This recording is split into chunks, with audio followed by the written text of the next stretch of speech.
Hey guys, Tom Greenwood here. I'm gonna share with you all the steps of pre-planning that go into a septic system. Here in Indiana, there's a kind of a recognized process that you have to go through for a septic system. And let me qualify that by saying a new septic system. A repair or replacement system has a similar process, but we'll talk about that in another video. If you live in Indiana and you want to get a septic system put in, there's a couple of steps you have to go through before your installer can even come out with their equipment and break ground and put your system in place. The very first step, and I get this question all the time, what do I do? What do I do? There's a process that has to be done before me and an installer can come out and put your system in the ground. The very first step, when I get a call from a client, the first thing I ask them is, do you have a soil report? So that's the first thing they're gonna need. Now, what is a soil report? A soil report is where a soil scientist who's recognized by the state comes out and they take either soil borings or they dig a soil pit and they look at the characteristics of the ground.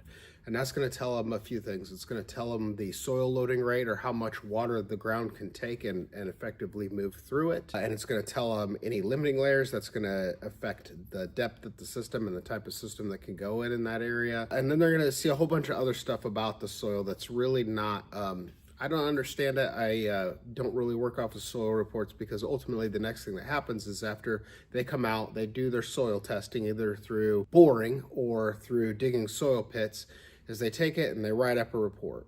And the next thing they do with that report is they return it to or whoever the client. Often, if I'm working with a client, they will forward that soil report to me. And also that soil report will get forwarded to the health department, your local county health department here in Indiana. What will happen is an environmentalist down at the health department will take that soil report and they'll interpret all of the information on it. And then they will say, okay, you can install a system in this place and it can only be this deep. It has a perimeter drain, it has to be this depth, the minimum square footage that might be required. That can get kind of technical depending on the kind of system, but they'll say this is the maximum depth of your cut. This is how deep your perimeter drain has to be. They'll say what the soil loading rate is on there, getting that from the report from the soil scientist. And then what they'll do, you will have applied for a permit. They'll take your permit application and then they'll want some more information. Each county has different stuff, but there's some standards that the state says that they're gonna have to have for that health department. They're gonna want there's new rules coming out in July. Most likely they will require like a floor plan of the home on that application. So they'll kick out that initial report from the health department and then I take a look at it. What I have to do then is I take that report and it tells me all the vital information I need to know. How deep I can make my cut for my septic bed, my perimeter drain, if I'm in a floodplain, soil loading rate, and some other information that's important on there. And then from there, what I'll do is I'll come out. I have to do a on-site survey. So I'll meet with the local health department, whoever they send out that day, and we'll go out to site. We'll look at the location of the borings that the soil scientist did.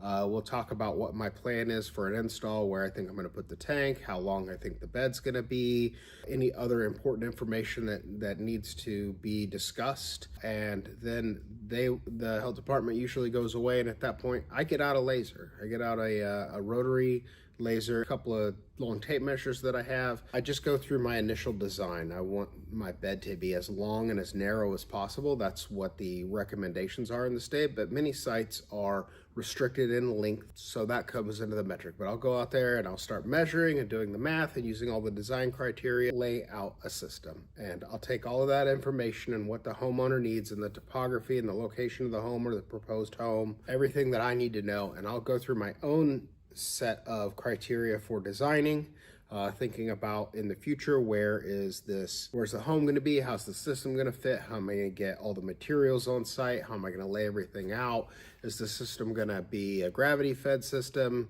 is it going to be a pump system, is the sand bed, if it's a sand bed system, is the sand bed going to be in grade, how deep, above grade, how if it is above grade, how are we going to go about getting all of that criteria in place. I put all of that together and I will go out and I'll stake out the locations for where if it's a sand line system, I'll go and stake out the footprint of the bed. If it's a trench system, I'll go lay out where all my trenches are and where my lines are coming.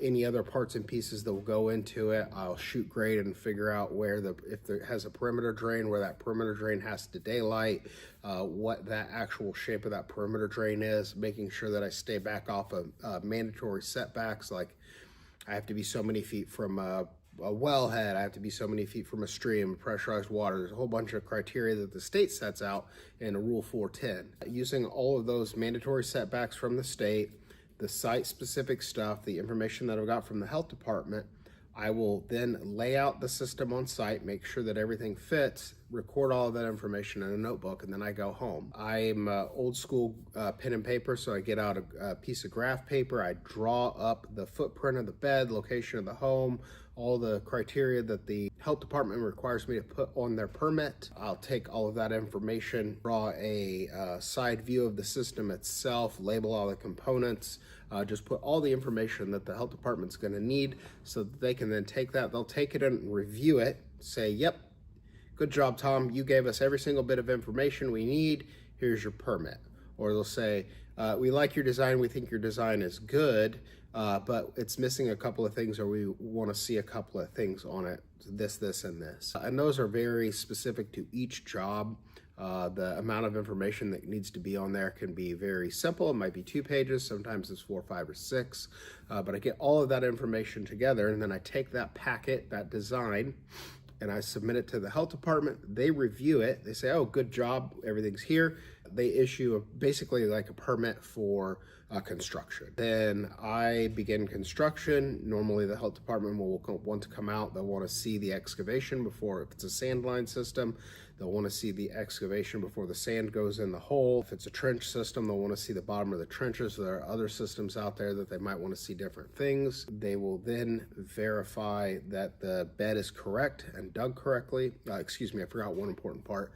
The health department will come out and do a plasticity test before I begin digging. They say, soil plasticity. What's soil plasticity? So they dig a little hole about 12 inches deep, and they get out a little bit of the dirt, and they roll it in their hands, and they try and make a snake out of it. Like when you do Play-Doh snakes, they will try and roll it. And if the soil can get down to 1/8 of an inch, it's too wet. But if they say it's good, that it crumbles apart, then I dig. I install your system, your septic tank, pump lines, all the things that have to go in it, cover the system up. And the health department will then come back out, they'll verify location of all the stuff that it matches. They will verify location of tank, that it has an effluent filter in it, and any other things that might be in that particular design packet. They'll say everything is good here, they'll put their stamp on it, and then they have, I forget exactly what they call it, construction inspection, basically. So instead of having like a residential permit, like when you build a house, you get a permit of occupancy. This is like a permit of occupancy for the septic tank, but it's a construction inspection report. And when they finish that report and say everything is good, they sign off on it, and now that septic system is legally installed. It's recorded down at the courthouse. In the future, if there's any problems with your system or they need to know any information, they can go down there, pull that packet, and take a look at it. I know that was a long way around, but I wanted to make sure you guys got all the information on it. It's like all of the planning, that is a overview of all of the planning that goes into just building a septic system. So people are like, well, how long is it going to take? Well, on a good month, we can get you soil tested, designed, permitted, and that's it. And then usually at the end of that month, I can get that permit and go build. But if it's a busy year, if it's a busy season, if it's the busy season, it might take them 1 week, 2 weeks, 3 weeks for the health department to get back to me. Then I have to schedule with them, and it might take 6 weeks or 2 months just to get permission from the health department to build. Which brings me to my last point, which is if you're thinking about having a septic system installed, contact your local installer far ahead of time, because those permits that I get from the health department are good for 1 year, and often they will allow a renewal of that permit relatively indefinitely. So if it takes a year or more, it doesn't matter, you've got that permit in place. So anyway, that's the overview of the planning that goes into a septic system. I hope this information brings a little bit of clarity to the process. You guys have a good day, and I'll talk to you on the next video. Bye.